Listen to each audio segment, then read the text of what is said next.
Hello and welcome to the Performance Car Podcast by Motor Magazine. I'm Dylan Campbell. And I'm Scott Newman. And today we're in the 441 kilowatt NISMO GTR.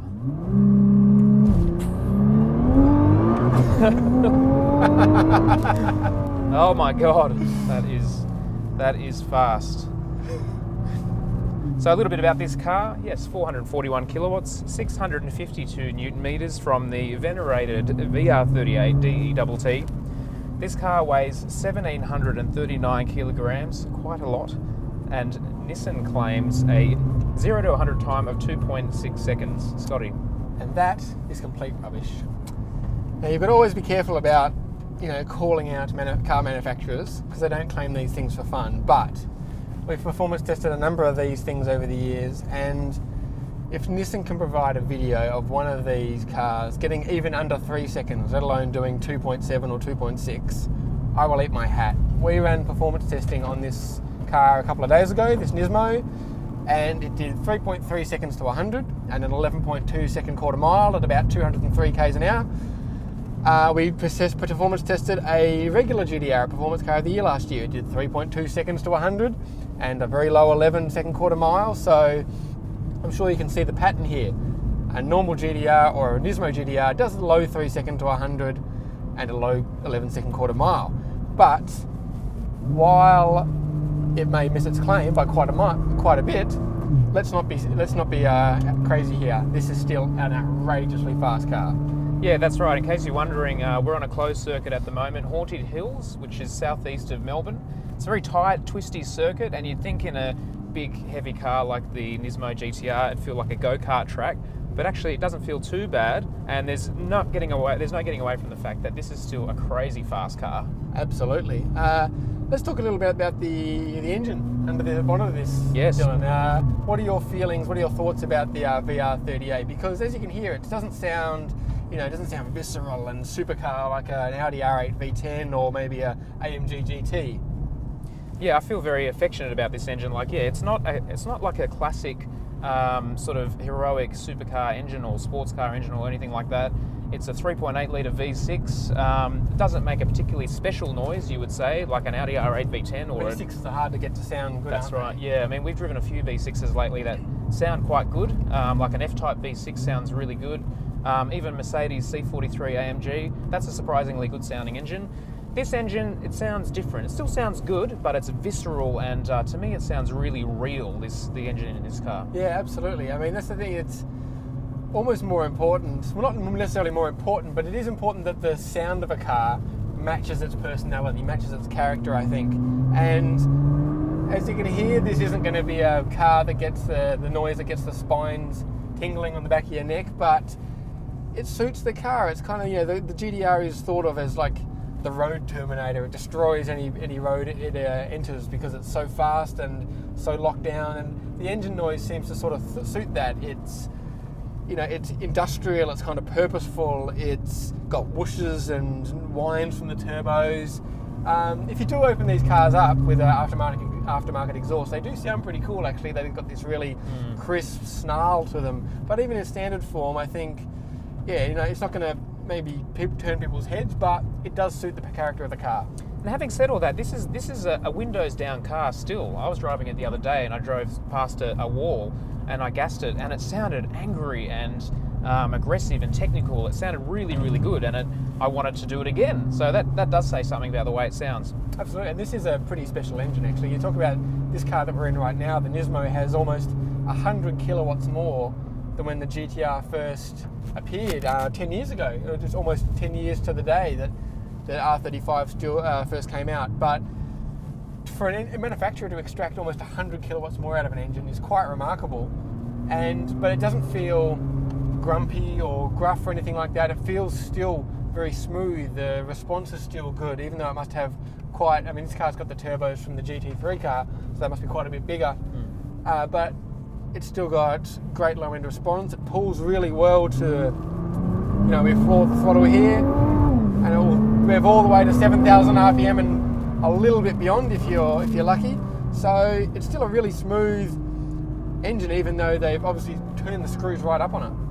Yeah, and I mean, the GTR as well. Let's talk about how when it first came out, it was this sort of like very digital focused, computerized sports car, and a lot was made about all the technology in the car made simply for the purpose of going fast. But the GTR has been around for a while now, and the game has moved on a little tiny bit, and it's changed where the GTR sits in the whole landscape, and now it feels almost delightfully analog and mechanical. Absolutely, it's sort of a weird thing, isn't it? You know, you stand still long enough, not that the GTR stood still, but the basic, you know, there hasn't been a new one. The basic structure of this car is the same, and if that stands still long enough, everything else will go past you. And again, back in 2007, this was like the PlayStation supercar with all its, you know, electronics and its diffs and everything like that. But now it does feel quite old school in some ways. I mean, not just the noises it makes with the clunking of the diffs and stuff like that, but the steering, for instance, is a real highlight.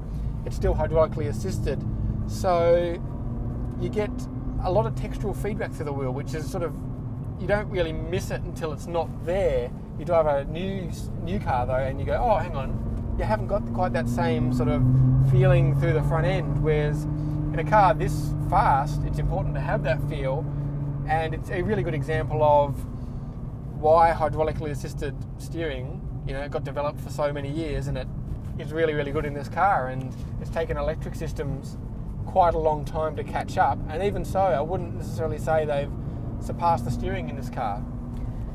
And the Nissan GTR just generally, and it includes the NISMO to some extent, on paper, it's a pretty intimidating car. It's got a crazy amount of power. It's a big, heavy car. It's got obviously a very mechanical all-wheel drive system. Scotty, do you find this car scary or fun to drive fast? Well, I think one of the great misconceptions about the GTR is that it's, you know, how many times have you read a review about this R35 GTR that it's it drives itself. Any idiot can drive it fast, which is complete nonsense. It has really great electronic systems in it, and it has obviously all-wheel drive, a lot of grip. So if you leave everything in nanny mode, you know, your average driver would probably go a lot faster in this car than, say, you know, maybe even an Audi R8 or certainly a Porsche GT3 or something like that. But if you turn the systems off in this car, it can be a real handful. You have to be absolutely at the top of your game to get the most out of this GTR. It's because it's got so much grip and so much power.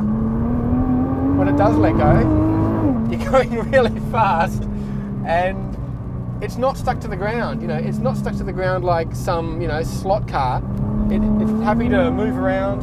Although one interesting thing about this, even in the NISMO, you can't turn the ESP all the way off. It'll let you still have a bit of slide, as we can see, but even though I've got ESP, I didn't actually have ESP all the way off there, but even with ESP all the way off, it'll still be flashing on the dash. I mean, it's that old argument, if you could probably still crash this car with ESP off, even though it's on, so does it really matter? But it's a good example of, as you can see, this car will still easily move around under throttle, and because it's so big, it's so heavy, it generates so much momentum and so much speed, that if you're going to drive it at its limit, you're really going to have to be awake. Yeah, that's right. And I find that with the GTR, just generally, it's a big, heavy car. It's got a lot of grip, but it still can't get away from physics. And you're really wide awake driving this car fast, because it's not the kind of car that you want to get away from you. It starts to get away from you, and you're going to have a big crash. There's so much energy and weight in the car. Yeah, it's a very eye-opening car to be driving quickly. So that's, I guess, to answer your question that I didn't really answer, is it fun? Yeah, it is fun, because A, there's reward coming back from the car. As I said, the steering's very good, and you can really feel what the car's doing. B, it will still move around. There's a reward that if you put in the effort and you drive well, the car will respond to you. And equally, and then I guess finally C, is that there's still that fear factor. I think cars, if there was no danger, I mean no danger at all, there'd be no thrill. It's excitement. So therefore, you do get that rush of when the car steps out and you need to correct it. It's good fun, and you go, whoa, that was cool, I like it. So yeah, I think it is fun. And it's interesting with the GTR, there's this perception that it is a very computerized car. It's only interested in lap times. It's not interested in going sideways or anything like that. And when it does it very reluctantly. Not true. No, not true at all. I mean, we're cruising around this tight little track now, and you know, you've got to be a bit careful because we don't have a lot of room to play with. But equally, This is a car that's, is happy to down in a second gear corner. You get the nose in, and then give it some throttle on the exit, and around it goes. And happy to step out, and we go up over this crest and give it a bit of throttle. There we go. We can leave some rubber on the road. And as I said, this ESP light's still flashing at me, but ESP still, but as you can see, it's still letting the car have plenty of attitude on it. So, yeah, this is still very much a driver's car. So let's talk about the Nismo GTR as a road car.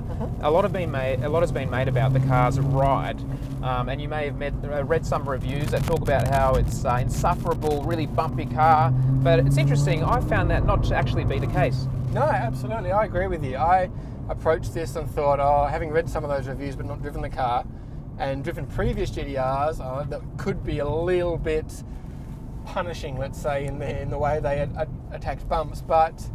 So I thought, I've got a hardcore version of that. You're just going to get a headache in it. But this car's actually pretty good. It is definitely stiffer than the regular car. In the regular car, you can drive around in normal mode now pretty comfortably, whereas this car, you definitely need to press comfort mode on the road. At the moment, we're just in normal, and it's still plenty stiff. But yeah, if every now and then, if you go over tram tracks or railway lines or something nasty, you'll end up jiggling about like this, and but on the highway, on regular sort of bumpy, more undulating roads, I think it's fine. It's not comfortable, but it's not it's not at all brutal or anything like that, like previous GTRs could occasionally be. Yeah, I mean, make no mistake, this is not a Bentley Continental by any stretch. It's still quite a focused car. It's almost as heavy as a Bentley Continental. No, that's not true. Sorry, Nissan, that's not true. They're about 500 kilos apart. However, this is like quite a nice road car for a car that's very track focused. We've still got back seats back there. Nice lashings of Alcantara.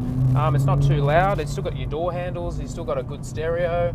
The Nismo GTR is, it's a nice place to be on the road. Yeah, that's what sort of impressed me. There was the temptation, I guess, that perhaps other manufacturers have done. It's a track special, therefore there's got to have nothing in it, and it's got to have, completely empty, and you've got to wear earmuffs driving it. But kudos to Nismo on this. It's still got a decent sound system, still got sat nav, you've got leather and everything, you've got all the creature comforts you'd really expect of a regular car, and that makes it a lot more habitable, especially having back seats. I mean, I don't think this car is particularly any more taxing to drive than a regular GTR. And I think the takeaway from all this is we've been pleasantly surprised by the Nismo GTR. It's actually really good, and we like it a lot. Absolutely. I came in skeptical to this car. I thought, oh God, 300 grand for a Nissan, like, how can it be that good? Especially when the normal GTR is also already very, very, very, very capable. But this car does feel special. There's something about it that gets under your skin, and Nissan is not an exotic nameplate historically, but this car does feel quite exotic. Yeah, and $300,000 or just short of 300 grand is a lot of money for a Nissan, and a lot of money for a GTR. It's more than 100 grand more than the track edition, I think. Yeah. But there are people out there who they don't want a 911 turbo or a Ferrari or something like that. They want a Japanese performance car. There's a lot of love out there for Japanese performance, and the Nismo GTR ticks that box. Absolutely. I mean, one thing that came back when we were doing Performance Car of the Year last year, I found myself driving the GTR and going, compared to the 911 turbo, it's this. Compared to the Audi R8, it's that. And then I realised, hang on, it's like half the price. But even though this car, like for instance, you bring up 911 turbo, is this car as good, objectively good as a 911 turbo? Probably not. But it's cheaper, it's every bit as fast, and it's more playful. So I can totally see why someone would approach this car and go, you know what, this ticks my boxes. I really like this car. Because it's not some, it's not some computer on wheels. It's got a lot of personality, which I think maybe we didn't expect. And I've got to say, I'm liking the GTR these days. It has been around a little while now, but it is feeling delightfully mechanical. You've got the hydraulic steering. At least we think this car has hydraulic steering. It's playful. It is so fast. The GTR is so incredibly fast. Has Absolutely. so much grunt, amazing traction. And it's very easy to feel really affectionate about the GTR. I feel very affectionate about it. Absolutely, and it gets so many looks. Like this is a real hero car. It's the way this thing looks on the street. It wears its spoilers and it wears its flashy rims. and it's almost, you know, cartoon Japanese race car looks really, really well. It suits the car. It doesn't look, some cars, the more spoilers and stuff you stick on them, you go, it's a bit grotesque, you've ruined the lines of the car. Whereas maybe it's because the GTR is a bit squarer and a bit boxier, but it looks tough. It kind of looks like a GT3 car for the road, which, you know, has a certain, it's not going to appeal to everyone, but I think for the people it does appeal to, they're going to get a kick out of it. Now, Scotty, the bottom line question, would you spend $299,000 on this car, the Nismo GTR? Would I? I would not. There's a couple of caveats to that though. One is, I wouldn't, because the Nissan GTR track pack, which I've driven briefly at Phillip Island, feels very similar to this car. The big difference between a regular GTR and the Nismo when you first drive it is the amount of front end purchase it's got. It just, the front tyres of the car are absolutely nailed to the road. It just does not want to understeer, whereas in the regular car, it hasn't quite got the tyres, it hasn't got quite the front track, so it can occasionally push. And that confidence gives you a lot of stability in corners, and you can really push hard with confidence. And the GTR track pack has that. It's got the similar body shell, it's got same wheels and tyres, similar suspension for 80 grand less. So if you want a track-focused GTR, that's the sensible choice, because it's, I think, 230 grand versus 300 for this. But I would not buy this car because it's not quite for me. But like, if you're a GTR fan, I think the way this thing looks and the way it feels, and also, you know, you get cool carbon bits. You open the bonnet or you open the boot and you can see all the black weave and everything. It feels special. So yeah, I think it probably is worth 300 grand. It's not worth 300 grand to me, but there you can almost, as crazy as it seems, you can see the value in this thing. Yeah, this car's dripping in cool factor. There's so much cool stuff all over the car. It's a geek fest. Anybody who's bought one of these cars is going to be really happy with their purchase. Absolutely. So, and there's not many, you're never going to really see another one, because they've only can bring in a handful. I think there might be, if there were 10 in the country at the moment, I'd be extremely surprised. And this is actually a customer's car. This is a media car, but it will go to a customer after this. So we'll try and be nice to it. So there you have it, the Nismo GTR. A lot of love for this car from us. It's just surprising to a small extent. Let us know what you think in the comments below, what you'd like to see us do a podcast on next. But until next time, that's the Performance Car Podcast from Motor Magazine. Bye. Bye.